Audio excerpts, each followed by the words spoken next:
I cannot blame people's reaction because for them their urgency is response.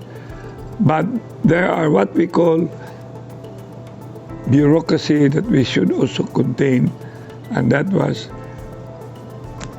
very clearly the so-called re-obligation, because we were hit by Odette on a December, and there is such a bureaucratic requirement that if you don't be able to do things before December 31, all those things that are supposed to be exempt will be re-obligated. That would only mean requirement of going through with the documentation, which derail. Number two, obviously, this matter about ayuda is something that I would not want to be offering much excuses, but we already have served over 100,000 beneficiaries. However, this COMELEC ban came in, so there are about 20,000 that still to be, and we still have the money that I was being briefed that we can even add up in due time if and when if lifting will come, and even if we talk about my term will be up to June 30, so we will continue fast tracking, and by the time I will become mayor, the more if and when there are still being left, we will work it out to really have all of this addressed. Criticism is a part, and I look at it as insight. I do not have to be much affected, especially if it's not within my control, especially if the matter is brought about by force majeure. I do not have to be mindful about it, but it becomes a challenge and insight. It is too obvious. If it's election time, opponent will definitely be looking after whatever they can make as as issues.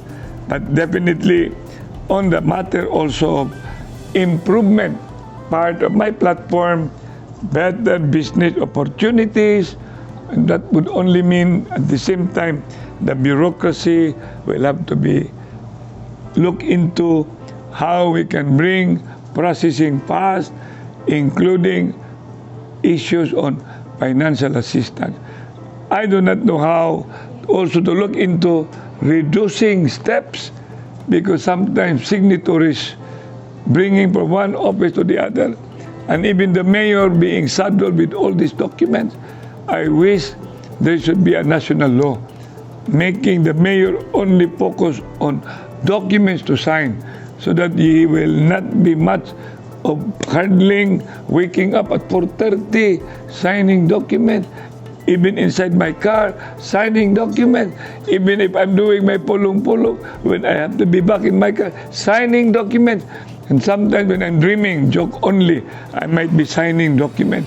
These are all realities, but I don't want to offer any excuses because it's there.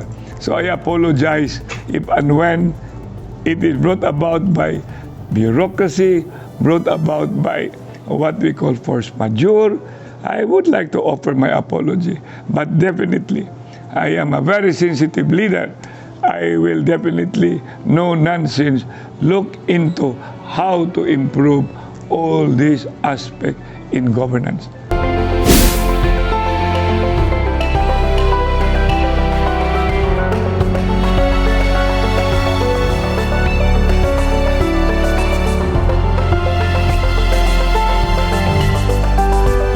Let's pay our debt.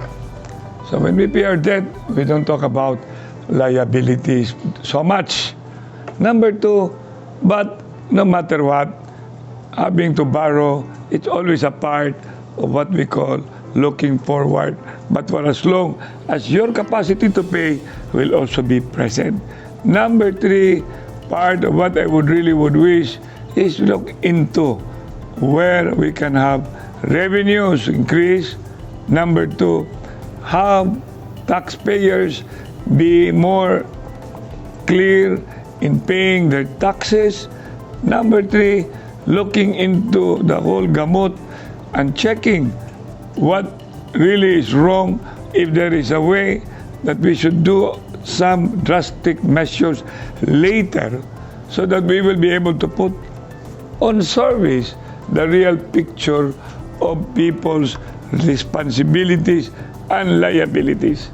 And on the other hand, good governance.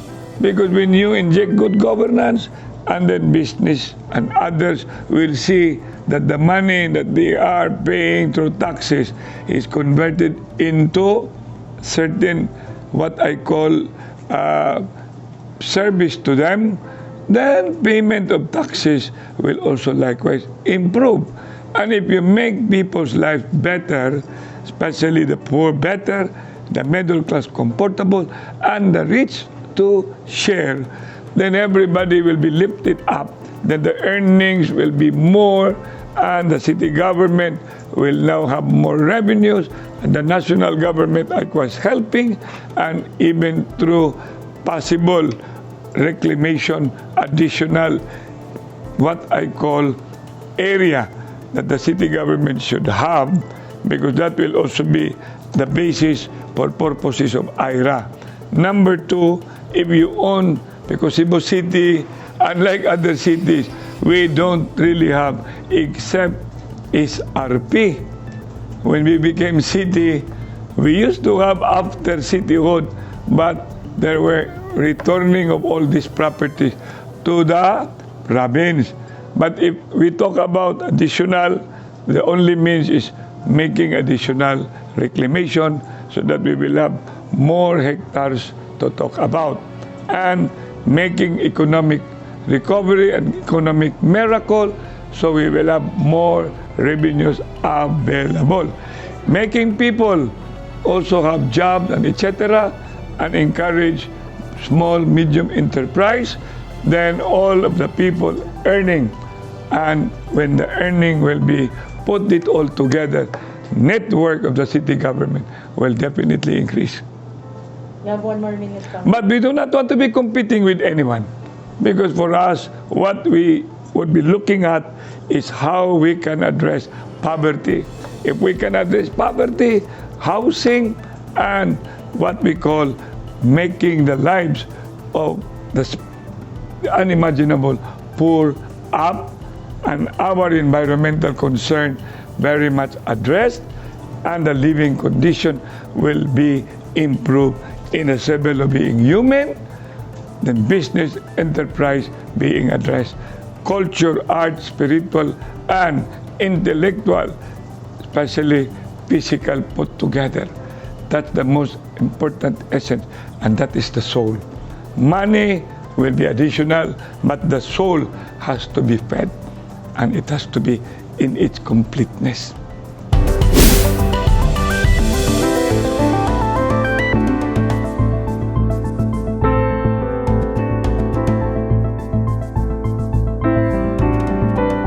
We, the elected officials, we are elected by the people.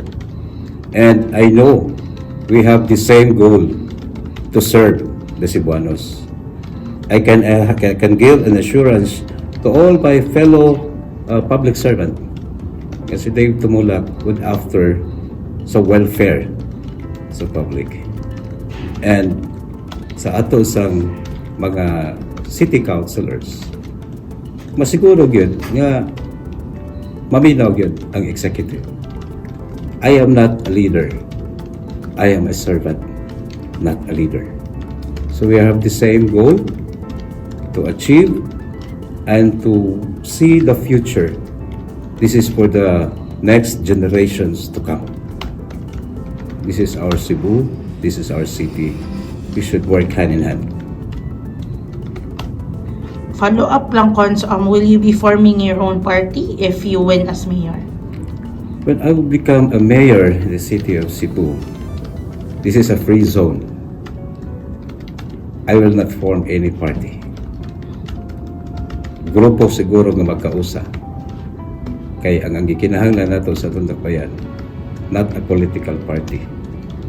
We need a public servant to address the concern. How will you convince, Cons, if in case ang majority would be some kind of opposition? How will you convince them to push through sa itong mga projects?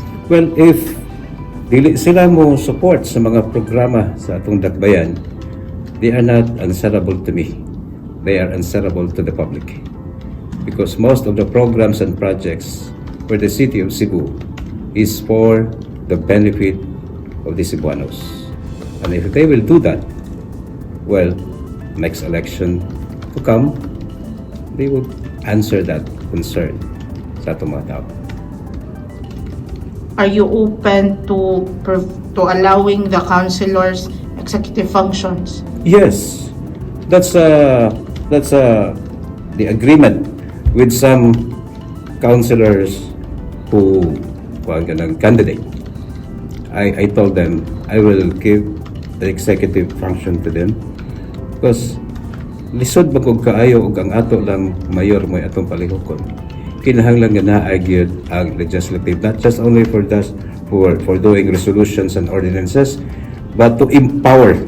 Mao man atong priorities atong project karon is to empower not only the barangay officials but also other government elected officials based on the law.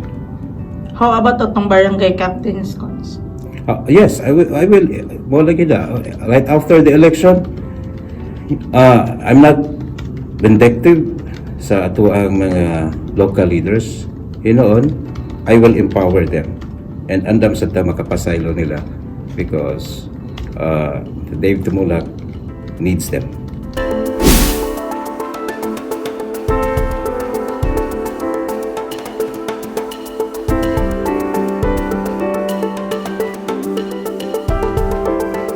Well, it should have been proactive.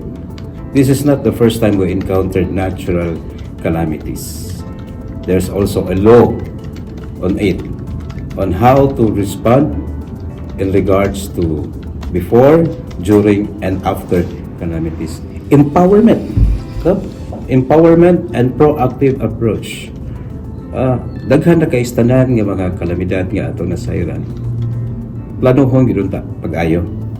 And the same, pag-empower sa other local officials, pag-empower sa other private sectors to do their part to address those concerns.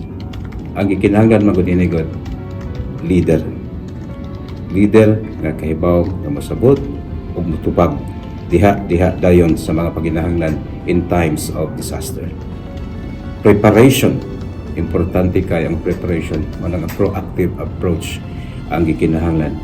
Because ang natural calamities maana mo daan sa una pa na. We learned our mistakes. So, kinahanglan kaya mahatagan dahil kini pagtubag gidayon in times of disaster. Cons follow up, in case nga naay simba ko lang mo abot nga similar bagyo like Odette nga moagi gid sa Cebu City, what is the Dave Tumulak's process in ensuring the safety of Cebu City? Well, we have to use the latest technology. We have the existing technology that we can monitor, for example, typhoon na mga satellites. 2 weeks before the typhoon, it should preparado na ang tanan. No? Kinahanglan preparado na ang tanan. Tan-awon ang lifeline. What are these lifeline? An assurance for food, fuel, government facilities such as hospitals, food supply, which also includes the water, and other needs, no? Kaning mga pharmacies. Ano naman diha ang hospital, no? Kinahanglan nga naatay preparation for that because we've learned a mistake, no? Grabe kaayo ang atong nasidati. And other needs po sa atong mga katawhan ang ato sang mga kahayupan.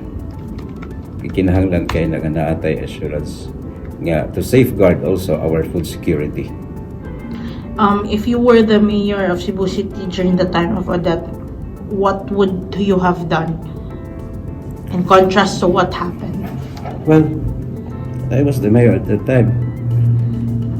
At the early stage, makaplano na. And not only for planning, buhaton gyud. Makita naman nato ba unsay mga panginahanglan.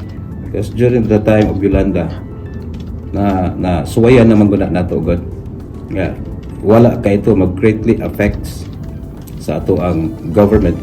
Karon man gud na-topple down gyud. Pila nagka-weeks before pa nakahimo. Proper planning,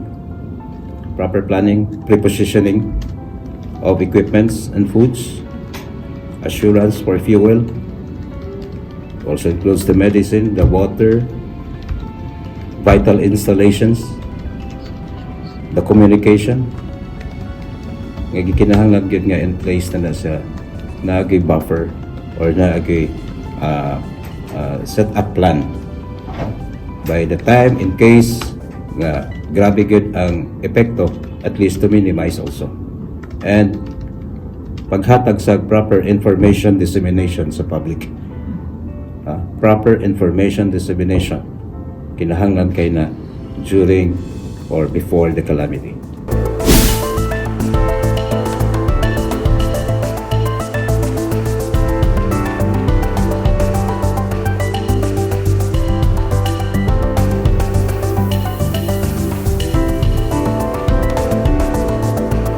You know, that question has been asked so many times of me, and it's normal, it's a natural reaction, because Tommy and I have always been identified together, and I'm very proud that he is my husband, and I have been with him all throughout this time.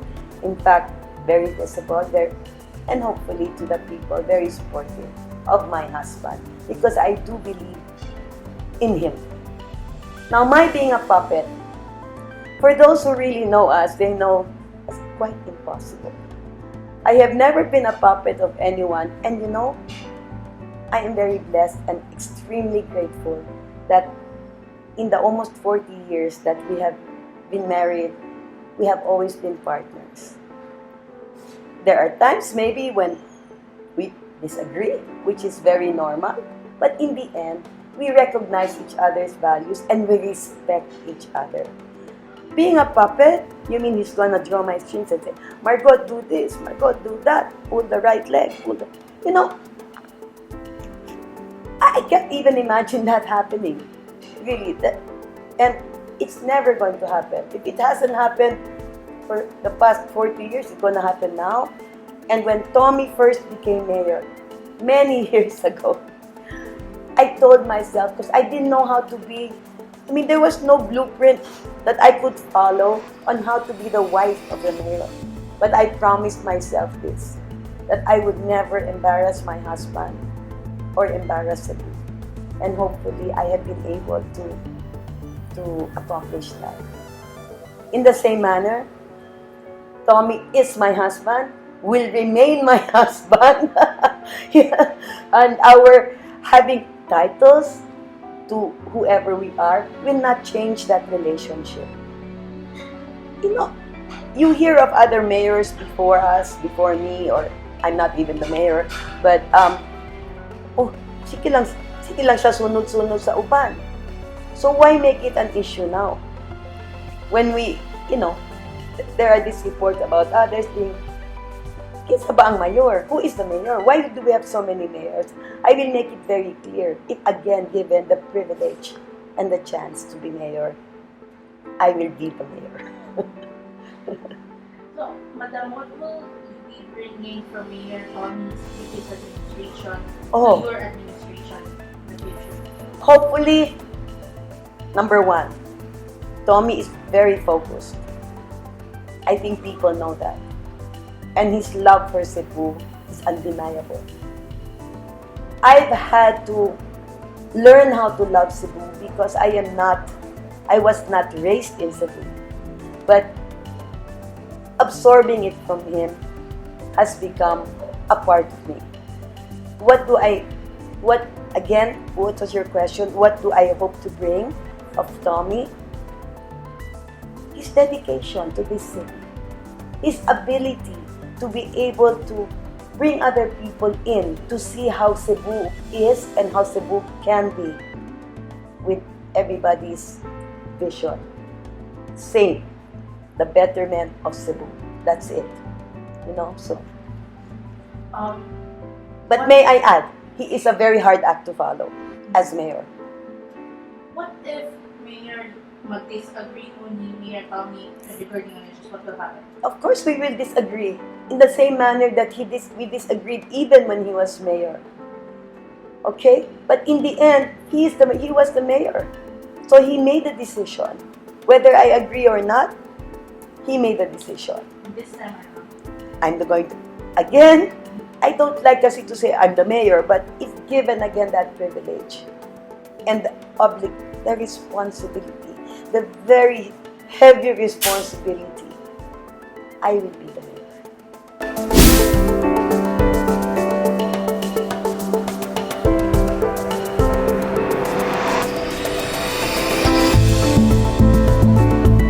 It has never been hidden that my stand and our stand there is that there needs to be a review. You know, there is no objection to Carbon being modernized. I think the focus has been there. What has been hidden in the back a little is the privatization. When a private company takes over anything, having the nature of being in business, you don't go into business so that you will lose money. You go into business because you will make money, right? And there's nothing wrong with that. But in this particular case, the effects to the stakeholders, I think, has been sorely minimized, if at all even considered. What happens now to the vendors who for decades have been there, nanginabuhi lang para mabuhi ang ilang mga pamilya? I don't believe that they are against the modernization, but it's the privatization. They say that they're going to make Carbon a world-class market. Would that mean world-class prices too? And also, it was even admitted when this was taken up in the council, and I think that's documented, that the councillors themselves admitted that they had not read the proposed JVA because it was so long. And even the presiding officer at that time, then Vice Mayor Michael Rama, in a way concurred because he said there had to be corrective measures to be taken. Were the stakeholders, the other stakeholders like the vendors, even heard? And what about the public? What about the public? Who are the people who go to Carbon? Those with very limited budgets. Not those who have big freezers at home and then they can buy for the whole week or the whole month, right? And store. Because they have the resources to do that. They have the money to do that. Those who go there, most of them go there on a daily basis. They buy for the day. Where will they go now? Where will they go now? So what will I do? Should I be given, again, the responsibility and it will be reviewed. It has to be reviewed. Even the legality of it all. If it becomes so fortunate that the BOPK councillors form the majority of the council, and since most of them actually objected to the JPA, and they might be asking you to rescind the contract, will we be ready to do so? You know, we cannot rescind a contract. I cannot say, okay, I'm the mayor. That has to go to the courts. Okay? We cannot just say, okay, I don't like this. So, 0, cross out. No, Delta. I do recognize that it is not just the act of one person to do that. We have to go to the court and examine it. And so this is not a solitary decision on the part of the mayor or even together with the majority of the council if they are allied. But we go through the process. We have to go through the process. We which they didn't do. Last question for this topic, Mayor. The carbon market vendors have released an alternative proposal, for their vision of their own modern market. Are you going to consider this? Are you going to look into this? You can always look into anything. You can always consider anything. But it doesn't mean that you approve it all, right? If it has to have a middle ground, then talk. But listen. Don't just dismiss it. Listen. Even on the side of Megawide, listen. Let's see. I'm sure that it's not very easy for them to go into hostile territory. Right? I mean, yeah. I would like to bring out the best in people. To be able to see, okay, we're not always right, but let's just listen. Let's just listen.